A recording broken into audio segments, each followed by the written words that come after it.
예. 지난해 초가을에 교육관 처마 밑에 제비들이 쭉 앉아서 그 날갯짓을 하며 나르는 연습을 하는 것을 보았습니다. 자, 이렇게 날씨가 추워진 이때에 만약에 그들이 한 마리라도 남아있다면 다 얼어 죽었을 것이다. 우리가 모두가 다 그렇게 생각할 것입니다. 이미 감지하고 다 내려갔습니다. 저 필리핀 따뜻한 곳으로 베트남이나 말레이시아, 인도네시아 이런 동남아로 따뜻한 곳을 찾아서 다 날아갔습니다. 에레미야 8장 7절 말씀에 증거된 말씀 보면은 공중의 학은 그 정한 시기를 알고 반구와 제비와 두루미는 그 올 때를 지키거늘 내 백성은 여호와의 규례를 알지 못하도다. 그렇게 말씀하셨습니다. 저 공중에 나르는 미물들도 시기와 때를 지키는 것이죠. 살기 위해서 정한 때가 있어서 가야 할 때, 와야 할 때를 정확히 지키는 겁니다. 그런데 내 백성은 하나님의 규례를 알지 못하는도다. 정말 하나님께서 이 시대에 지금 무엇을 어떻게 행하고 계신가, 또 내가 해야 할 일은 무엇인가, 이것을 바로 깨닫지 못하고 있다면 정말 이러한 책망을 들어도 쌀 그런 우리의 신앙일 것입니다. 잠언서 15장 23절 24절 말씀에 사람은 그 입의 대답으로 말미암아 기쁨을 얻나니 때에 맞는 말이 얼마나 아름다운가. 오늘 이 시대 이 순간 우리에게 하나님께서 행하시는 그 음성을, 때에 맞는 소리를 오늘도 저와 여러분이 함께 교감하면서 이 성경 안에서 듣게 될 것인 줄로 믿습니다. 24절 말씀에 이렇습니다. 지혜로운 자는 위로 향한 생명길로 말미암으므로 위로 향한 생명길로 말미암으므로 그 아래에 있는 음부를 떠나게 되느니라. 우리가 세상 속에 살고 있기 때문에 여차 잘못하면 음부로 빠지는 그런 실족하는 발걸음이 쉽사리 우리 곁에 주변에서 비일비재하게 일어납니다. 위로 향하는 그런 길을 우리가 만나서 생명길을 달리는 축복의 시간 되시기를 바랍니다. 우리 의복도 때에 맞는 옷을 입어야지 맵지가 않은 것입니다. 아무리 야들야들한 차크르한 실크 브라우스를 여러분이 하나를 가졌다 할지라도 영하 5, 6, 7도를 넘나드는 그런 추위 속에 그 하나 걸치고 나오면은 누가 예쁘다고 맵신한다고 봐주지 않습니다. 지금이니까 두터운 외투를 입고 코트를 입고 다니지 7, 8월에 가서 그거 신랑이 사준 민크 코트 자랑하고 싶어서 7월, 8월인데 코트를 입고 교회를 만약에 그 민크 코트를 입고 교회를 들어온다면은 누가 그거 정말 맵신한다고 봐주겠습니까? 때와 시기를 분별하여야 합니다. 아멘. 우리가 육신적인 때와 시기를 분별하듯이 영적으로도 때와 시기를 분별해야 된다. 그런 말씀입니다. 아멘. 전도서 3장 1절 말씀에 천하의 범사가 기한이 있고 모든 목적이 이룰 때가 있나니, 목적을 이룰 때가 있다는 것입니다. 심을 때가 있으면 심은 것을 뽑을 때가 있는 것입니다. 그런데 심는 계절에 뽑을 궁리를 하고 뽑는 연장을 들고 논밭으로 나간다면, 또한 거두는 계절에 심는 씨앗을 들고 씨 뿌리는 망태기를 들고 논밭으로 나간다면 어떻게 되겠습니까?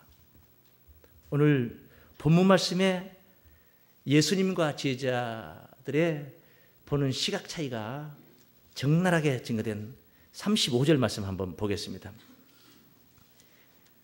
주께서 말씀하십니다. 너희가 넉 달이 지나야 추수할 때가 이르겠다 하지 아니하느냐. 넉 달이 지나야 추수할 때가 이르겠다 하지 아니하느냐. 제자들의 생각은 아마도 그랬던가 봅니다. 그런데 우리 주님은 뭐라 하십니까? 내가 너희에게 이르노니 눈을 들어 밭을 보라. 씌어져 추수하게 되었도다. 벼농사가 되었든 보리농사가 되었든 어찌 됐든 뿌려서 거두는 그 기간이 얼마큼 필요한 것입니다. 6월 달에 모내기를 했다면 한 4개월여를 거쳐서 10월에 가서 추수를 하게 되는 거예요. 10월에 보리 씨앗을 뿌렸다면 그 이듬해 이제 또 겨울을 지나고 봄을 거치면서 보리 추수의 기간을 우리가 만나게 되는 것입니다. 어떻게 제자들의 눈에는 앞으로 넉 달이 지나야 추수할 수 있겠다 그렇게 보이고, 예수님의 눈에는 아니다, 지금 휘어져 추수하게 되었다, 이렇게 시각 차이가 날 수 있습니까? 관점의 차이입니다. 때에 관해서 어떤 시각으로 보고 있느냐. 로마서 8장 5절 말씀 보면 육신을 쫓는 자는 육신의 일을, 영을 쫓는 자는 영의 일을 생각하나니. 지금 내가 육신을 쫓고 있느냐 영을 쫓고 있느냐에 따라서 생각하는 게 달리 생각이 되고 있다는 것입니다. 제자들은 육신의 세계를 쳐다보고 있습니다. 육신의 논밭을 바라보고 있습니다.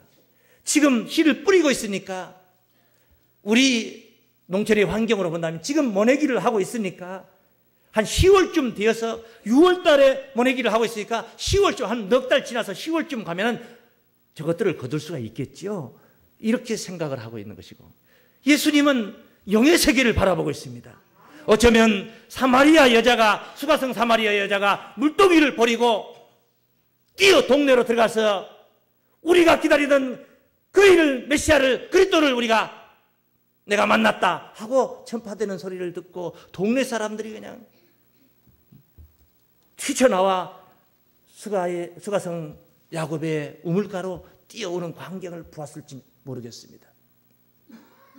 예수님은 영의 세계를 보는 것이고, 제자들은 육의 세계를 보면서 이런 엄청난 시작과 끝이라는 시각 차이를 보이고 있습니다. 양식에 관한 것도 그렇습니다. 오늘 추수 때, 이 때에 관한 이야기를 하고 있죠. 그 다음에 먹을 양식 하니까 가을에 추수해서 먹을 양식, 그렇죠. 여름 내내 옛날 예시대, 제가 어린 시절을 돌이켜 본다면 보리밥만 먹고 살던 시절이었습니다. 여름 내내 보리밥 먹다가 가을에 이제 추수를 하면은 모처럼 햅쌀을 만나 쌀밥을 먹게 되죠. 먹을 양식이 이제 쌀이 넉넉하게 있어지니까 말입니다. 육신을 쫓는 자는 육신의 양식, 밥벌레들은 지금 육신의 양식을 생각할 것이고, 하나님의 의를 구하는, 하나님의 도를 구하는 구도자들은 하나님의 영혼의 양식을 생각하게 될 것인 줄로 믿습니다. 육신에 속한 자들이 알지 못하는, 생각지 못하는 주님의 양식이 있습니다. 이 주님의 양식, 육신에 속한 자들은 생각을 못하는 그런 양식인 것입니다.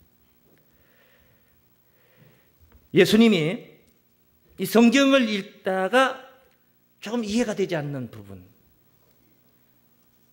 어쩌면은 실망스러운 부분이라고도 못 깨닫는 자들이 생각할 수 있는 말씀이 있습니다. 마태복음 21장 18절에 19절 말씀 보면은 예수님께서 베다니에서 주무시고 이른 아침에 성으로 들어오시다가 길가에 잎사귀가 무성한 무화과 나무를 봅니다. 마침 때맞춰 시장하신지라 그리로 가서 그 나무 잎사귀들을 헤치며 더듬는데 열매가 하나도 없더라는 거예요. 그러니까 그 자리에서 즉시 예수님이 그 나무를, 그 무화과 나무를 저주를 했습니다. 이제부터 영원토록 사람이 이 나무에서 열매를 얻지 못하리라, 따지 못하리라. 그래서 이제 뿌리까지 말라서 이 무화과 나무가 죽어가는 사건을 설명합니다. 이 말씀을, 아니 어떻게 예수님이 무화과 나무에 열매를 찾으러 가서 더듬는데 열매가 없었습니다. 누가 따 먹어버릴 수도 있는 것이고 이미 주인이 거둬 갔을 수도 있는 것인데, 어찌 됐든 간, 이유가 어찌 됐든 간에 없을 수도 있는데, 그렇다고 자기 시장길을 면하는 열매가 없다 해서 그 나무를 저주할 수가 있었을까? 한 번쯤 정말 이상하게 생각을 해 보았어야 할 말씀입니다.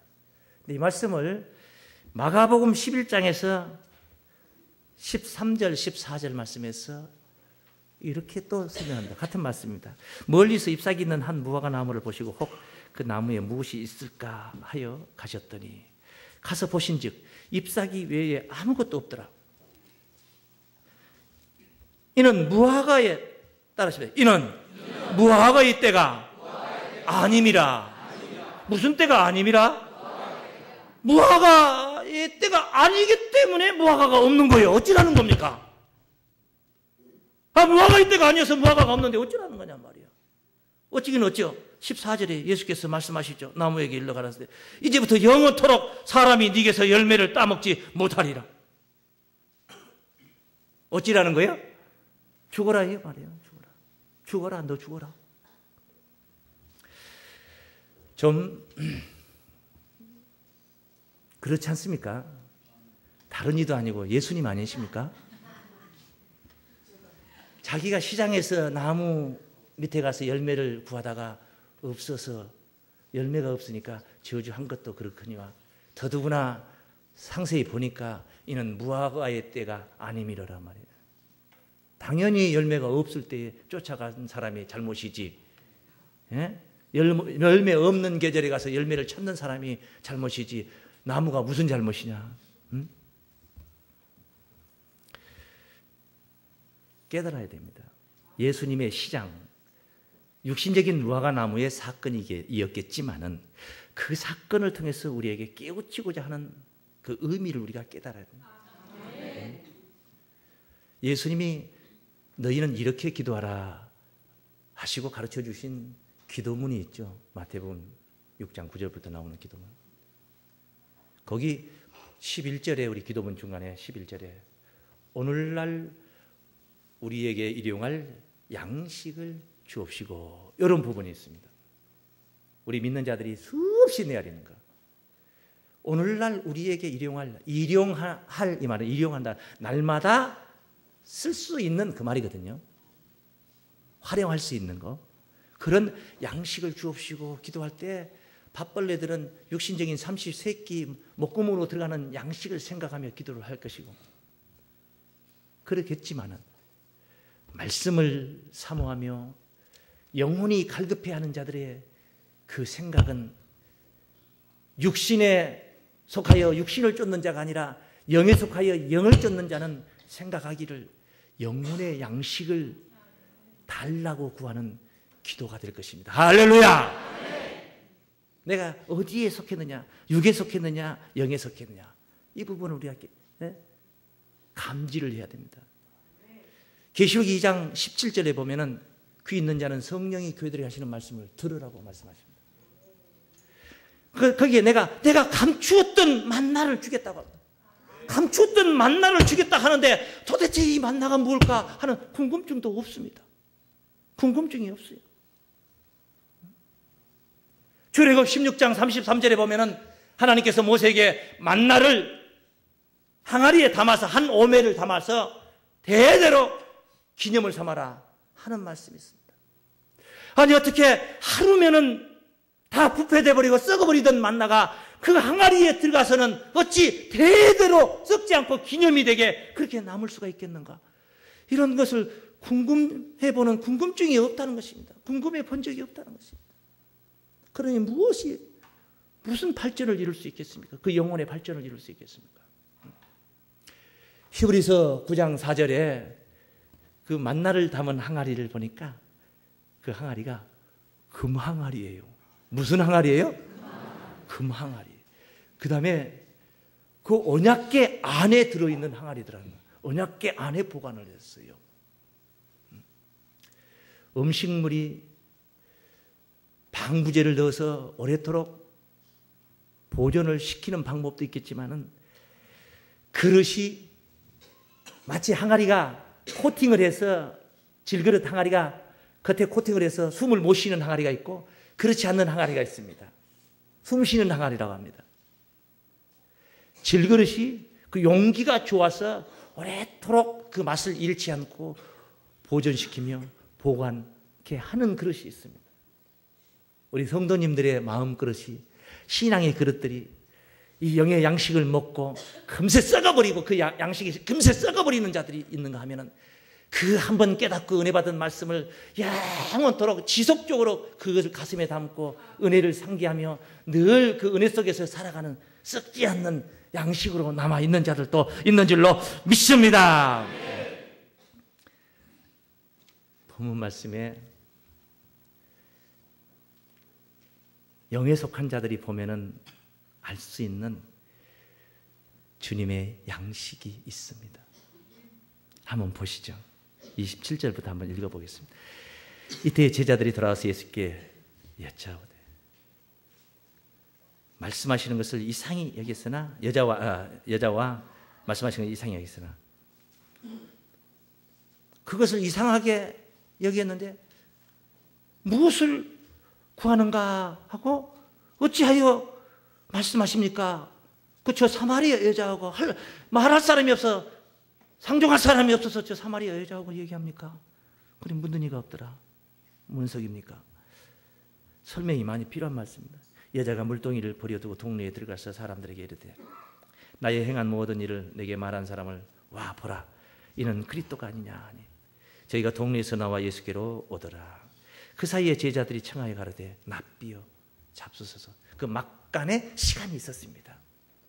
사마리아 여자도 가고 아직 동네에서 동네 사람들도 아직 여기 몰려들지 않은 상태. 그 막간의 시간에 이제 짬이 나서 제자들이 준비해온 동네에서 준비해가지고 온 도시락을 전하면서 납비여 선생님 잡수십시오.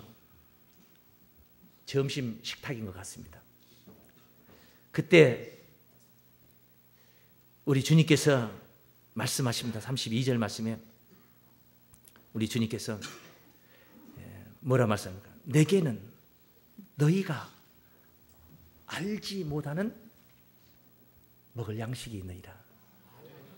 아니 납비여 잡수소서 하는데 내게는 여느 때와 같이 받아서 딱 드셔야 되는데 내게는 너희가 알지 못하는 먹을 양식이 있느니라. 그러니까 이 제자들이 누가 잡수실 것을 갖다 드렸는가? 여기 기록은 안 되어 있지만 그 사마리아 여자가 물동이 속에다가 넣어가지고 와서 우리 주님께 혹시 주었나? 누가 잡수실 것을 갖다 드렸는가? 속으로만 생각하는 거죠. 쭝얼거리는 것이죠. 제자들끼리 자기들끼리. 우리 주님 들으셨습니다. 34절 말씀하신다. 예수께서 이르시되 나의 양식은 정확하게 설명합니다. 나의 양식은 나를 보내신 이의 뜻을 행하며 첫째 나를 보내신 이 누굽니까? 하나님이시죠. 나의 양식은 나를 보내신 내 하나님의 뜻을 행하며 그의 일을 온전히 이루는 이것이니라. 아멘. 하나님의 의도대로 하나님의 뜻대로 하나님의 지시하시고 명령하신 그대로 온전히 이루는 것이 내 양식이니라. 할렐루야. 목구멍으로 들어가는 양식이 아니었습니다. 보낸 자의 뜻을 행하여 드려서 그분의 일을 온전하게 이루어 드리는 것이 바로 주님이 추구하셨던 양식이었던 줄로 믿습니다. 이런 양식을 몰랐습니다. 이런 양식을 보았어야 되는데 이런 양식을 모르. 하나님의 뜻을 이루어 드리는 것을. 앞서 말씀드린 주기도문의 6장 10절에서 뜻이 하늘에서 이룬 것 같이 땅에서도 이루어지이다 하셨던 그 주기도문대로 우리 주님이 땅에서 그 뜻을 이루는 것이 당신 주님의 양식이었다는 것입니다. 양식. 그런데 누가 잡수실 것을 갖다 드렸는가? 이따 이 생각이나 하고 있는 육신의 양식이나 생각하고 있는 육신에 속한 자들, 갈 곳이 어디겠습니까? 육신의 생각은 사망이요, 영의 생각은 생명과 평안인 줄로 믿습니다. 오늘 영의 생각을 하는 영의 사람으로, 영을 쫓는 자들로 생명과 평안을 누리시기를 바랍니다. 이와 같이 우리 주님이 영의 양식이 있었던 것처럼, 우리 주님에게 있었던 것처럼 우리에게도 일용할, 우리가 날마다 일용해야 할 사명의 양식이 있습니다. 무슨 양식이라고요? 사명의 양식입니다. 나를 보내신 이의 뜻을 행하며 그의 일을 온전히 이루는 이것이나 하셨지 않습니까? 이게 양식이라고 하지 않습니까? 우리 주님이 그런 양식이 필요하듯이 우리에게도 우리 주님이 하나님께로부터 부여받은 사명이 있었듯이 우리 또한 주께로부터 부여받은 사명이 있는 줄로 믿습니다. 그 양식에 관해서 오늘 본문 말씀은 그 후미에서 명쾌하게 증거를 하고 있습니다. 36절 말씀이죠. 36절. 그 35절에 그런 말씀이 있었죠. 아까 추수할 때에 관해서 논했죠. 제자들은 넉 달이 지나야 이르겠다 했고 예수님은 지금 당장이다 라고 말씀하셨죠. 그리고 나서 36절에 이어서 주신 말씀입니다. 거두는 자, 말 그대로 추수하는 자입니다. 거두는 자, 뿌리는 자가 아니죠. 거두는 자, 추수하는 자. 거두는 자가 이미 삭도 받고 영생에 이르는 열매를 모으나니. 그 35절에 육신적인 들판을 보면서 아직 넉 달이 지나야 된다 했던 제자들이 얼마나 우스꽝스러운 모습입니까? 바로 뒤 이어 36절을 보니까 열매는 그런 밀보리 열매가 아니라 영생에 이르는 열매였습니다. 우리 주님이 휘어져 추수하게 되었다 하는 말씀은 그 열매는 바로 영생에 이르는 열매, 사람 추수인 줄로 믿습니다. 사람들 중에서도 예수 잘 믿는 영생에 이를 수 있는 그 열매를 모으나니, 영생에 이르는 열매를 모으나니 이는 뿌리는 자와 거두는 자가 함께 즐거워하게 하려 함이라. 함께 즐거워하게 합니다. 뿌리는 자와 거두는 자가, 뿌리는 자 별개죠. 따로 되어 있죠. 거두는 자, 뿌리는 자와 거두는 자가, 하늘과 땅, 하늘하고 땅이 똑같은 거 아니죠. 다르죠. 뿌리는 자와 거두는 자가 함께, 다른 개체인데 함께 즐거워하게 하려 함이라. 그냥 뿌리는 자가 구분되어 있고 거두는 자가 구분되어 있다는 것을 알 수 있습니다. 뿌리는 시대가 있고 거두는 시대가 있습니다. 세상 농사도 봄에 뿌리고 여름에 가꾸며 가을에 거두는 것입니다. 봄이면 씨앗 뿌려, 그 다음에 또 뭐예요? 가을에는 뭐야? 겨울에는 뭐예요? 잘 생각이 안 나요. 처음부터 불러야지. 저 풀은 처음부터 불러야지. 네? 봄에 뿌려서 여름에 가꾸고 가을에 거둬들이는 거예요. 시기와 때를 분별해야 됩니다. 가을에 씨뿌리로 가을에 모내기 하겠다고 그런 발상 안 되죠. 보리 씨앗을 뿌린다면 모르지만은. 그래 봄에 모내기 하는 때에 나락 추수를 하러 간다고 콤바인 끌고 만약에 논밭으로 들어간다면 거둘 것이 있겠습니까? 시기와 때를 분별해야 된다. 지금이 어느 시대냐? 지금이 어느 때냐? 요거 우리가 정말 분별해야 합니다. 뿌리신 분이 누굽니까? 마태복음 13장 37절 말씀 보면 좋은 씨를 뿌리는 이는 인자요. 할렐루야. 이 땅에 복음의 씨앗을 뿌려서 천국의 아들들을 추수하고자 예수께서 이 땅에 오신 줄로 믿습니다. 그래 복음의 씨앗을, 이 진리의 말씀의 씨앗을 뿌리신 겁니다. 그러므로 좋은 씨를 뿌리는 이는 인자요. 밭은 그다음에 뭐요? 세상이요 좋은 씨는 천국의 아들들이요 가라지는 악한 자의 아들들이요 가라지를 심은 원수는 마귀요 추수 때는 세상 끝이요 추수 꼴은 천사들이니. 할렐루야. 추수 때는 다시요 추수 때는 세상 끝이니. 말세의 세상 끝날에 하나님께서도 마치 농사 끝 할 때 농부들이 가을녘에 논밭에 나가서 심었던 것들을 거두듯이 하나님께서도 뿌렸던 것들을 이제 세상 끝날에 하나님께서 사람을 추수하는 줄로 믿습니다. 사람 추수하는 때가 있단 말이에요. 좋은 씨를 뿌리신 예수님. 마가복음 4장 14절 말씀에 뿌리는 자는 말씀을 뿌리는 것이라. 예수께서 이 땅에 오셔서 콩씨, 팥씨, 벽씨를 뿌린 게 아니라 말씀을 뿌린 줄로 믿습니다. 천국 복음을 뿌렸다 이 말이에요. 그러므로 그 말씀, 예수께서 뿌렸던 말씀이 성취가 될 때 열매가 되는 것입니다. 무인지경에서 사람도 없는 데서 그냥 열매가 되는 게 아닙니다. 그냥 이루어지는 게 아닙니다. 누군가는 그 말씀을 실천하고 누군가는 그 말씀을 전하여서 그 말씀을 성취하는, 순종하여서 성취하는 자가 있어질 때 비로소 열매가 되어지는 것인 줄로 믿습니다. 그래서 예수님이 뿌리셨고, 누가 뿌리셨고요? 예수님이 뿌리셨어요. 뿌리는 자와 거두는 자가 함께 즐거워하게 하렵니다. 마지막 때에 거두는 자의 영생에 이르는 열매를 통하여서 이 땅에 씨앗을 뿌리셨던 하나님 아들 예수께서 같이 함께 즐거워하신다, 그런 말씀입니다. 본문 37절 말씀 보십니다. 그런즉 그 36절에 뿌리는 자와 거두는 자가 함께 즐거워한다. 그런즉 한 사람이 심고, 한 사람, 2000년 전 우리 곁에 오신 예수님 한 사람으로 오셨습니다. 한 사람이 심고 다른 사람이 거둔다는 말이 옳도다. 세상 농사는 1년 사이에 별 탈이 없으면, 신상에 무슨 변화가 없다면 봄에 뿌린 사람이 여름에 가꾸고 가을에 그 사람이 거두릅니다. 하나님의 농사는 1년 만에 완료되는 게 아닙니다. 2000년이라는 장구한 세월이 흘렀습니다. 2000년 전에 예수께서 뿌렸고 많은 선지자들이, 이 땅에 많은 지도자들이 가꾸었습니다. 마지막 때에 또한 거두는 자의 출현으로 인하여서 영생에 이르는 열매가 천국에 입성하게 될 것인 줄로 믿습니다. 그래서 한 사람이 심고 다른 사람이 거둔다는 말이 옳도다.